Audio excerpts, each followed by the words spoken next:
Nós vamos falar sobre diversos assuntos, vamos dar um balanço aí do final de semana, algumas entrevistas coletivas também que a polícia está fazendo, apresentações, mas o principal fato, desde o final de semana, desde a última sexta-feira, é o que a polícia coloca como esclarecimento da morte, do assassinato do oficial de justiça, o Jorge Eduardo Lopes Borges, de 41 anos de idade. Lembro para vocês que o oficial de justiça, de 41 anos, ele foi baleado no dia 4 deste mês, nessas imagens aí que você observa, Estrada do Arraial, tá? Na Tamarineira, zona norte do Recife. E um detalhe desta situação, que foi mencionado também pela família no sepultamento, nós acompanhamos, que nós vamos reproduzir para vocês. Ele aí estava voltando da casa da ex-mulher, que é uma médica. Estava voltando. Ele foi levar a filha dele, uma criança, que estava numa disputa judicial pela guarda, e ele teria ganho. Ele teria ganho. A informação é que, a partir do momento que ele ganhou, a ex-mulher, que é uma médica, o ameaçou de morte. Disse que não ia ficar assim. Né? Lembro para vocês que, dentro dessa situação, havia uma desconfiança de que, pelo fato dele ser oficial de justiça, houve interferência. Houve interferência. Isso está muito claro. Por quê? Porque ela é a mãe e ele ganhou a guarda da mãe, que é muito difícil acontecer, ainda hoje, né, nesses tempos, uma mãe perder a guarda. E ele teria ganho. Então ele pegou a criança e depois foi devolver na casa e foi justamente na volta que foi seguido. O camarada aí, a informação é que ele dispara pelo menos 7 vezes. Pelo menos 7 vezes. E tem muitas informações que eu vou contando ao longo do programa para vocês dessa investigação que começou e rapidamente, com quebras de sigilo, a polícia chega.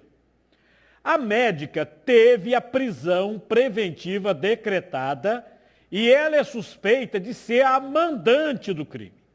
Mandante. Inclusive, é prisão preventiva e ela foi encaminhada para a colônia feminina, do Bom Pastor, ali no Engenho do Meio.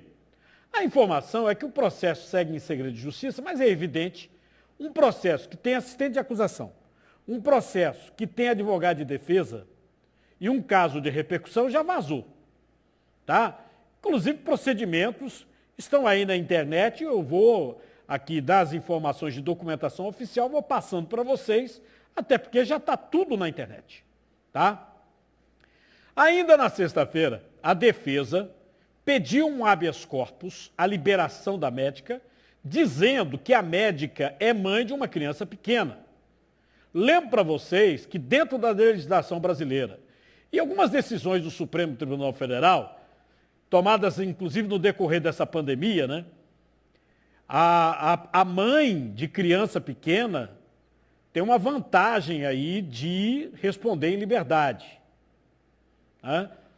Quando tem criança pequena, a justiça poderia converter a prisão preventiva em prisão domiciliar. Mas a prisão domiciliar foi negada pelo desembargador Evandro Magalhães Melo. Em seguida, a defesa pediu a desistência desta liminar, ou seja, pediu a desistência de que a médica respondesse em casa, talvez até com uma tornozeleira eletrônica, né, para cuidar da filha pequena. Né? E aí, como houve a desistência, né, no caso da justiça, a tramitação do habeas corpus também fica suspensa. Porque a própria defesa da médica disse, não, então não interessa, se não houve a liminar, não interessa neste momento.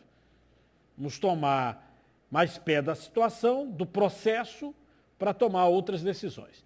Por telefone, a nossa produção conversou com a esposa do oficial de justiça, que diz que, por enquanto, a família não iria se pronunciar. No dia da liberação do corpo do oficial de justiça, nós conversamos com a mãe dele no IML. Na ocasião, ela lamentou a morte do filho e já deu a entender que só havia uma pessoa suspeita. Só havia uma pessoa que poderia querer o mal dele. Vejam comigo. E parece que nesse plano terra não existe espaço para as pessoas boas. E o restante das respostas, a justiça está procurando e vai encontrar e vai dar. Parte eu já sei. A família tem informações de que se ele era ameaçado de morte? Não. A não ser por uma pessoa que eu prefiro não citar. Deixa para a polícia. Deixo para a polícia. Olha só, a mãe, a família, já sabia, até porque a ameaça, ela foi pública. O oficial de justiça foi ameaçado pela médica quando conseguiu a guarda da filha, publicamente. Publicamente. O que vem depois disso é impressionante. Impressionante. Tá? Nós já tivemos um caso parecido de médico que mandou matar, inclusive, outro médico aqui, e que se fez do recurso de grupo de extermínio, de grupo de matadores. É impressionante como Pernambuco, você por telefone e tendo dinheiro, você manda matar. É impressionante. O que aconteceu? Isso está no processo. Vazou. O que aconteceu? A médica entrou em contato com um tio, mandou mensagem. Queria uma pessoa que o tio conhecia, que era uma pessoa de grupo de extermínio, que pode ser o pistoleiro que aparece aí na Estrada do Arraial. Pode ser o pistoleiro, esse cara aí. Esse cara seria de um grupo de extermínio. Pronto. Aí nos contatos, quanto? 10 mil reais. Está lá, tudo escrito. Mensagens de WhatsApp, 10 mil reais. E aí a polícia avança na investigação. As informações dos autos encaminhados ao Tribunal de Justiça de Pernambuco dão conta de que, depois de descobrir que houve o tal contrato por 10 mil reais, houve um contato pessoal da médica em um hospital com esta pessoa, que poderia ser o próprio pistoleiro ou um intermediário. Isso ainda não sabemos. E o contato foi filmado. Por que o contato foi filmado? Porque o hospital tem câmeras de segurança para todo lado. Tem câmera de segurança para todo lado.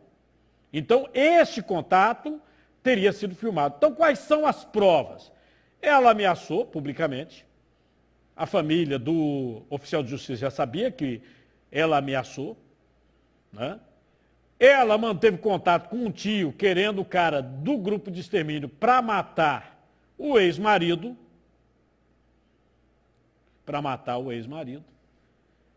Combinou-se 10 mil reais, essa quantia estaria registrada também nas mensagens.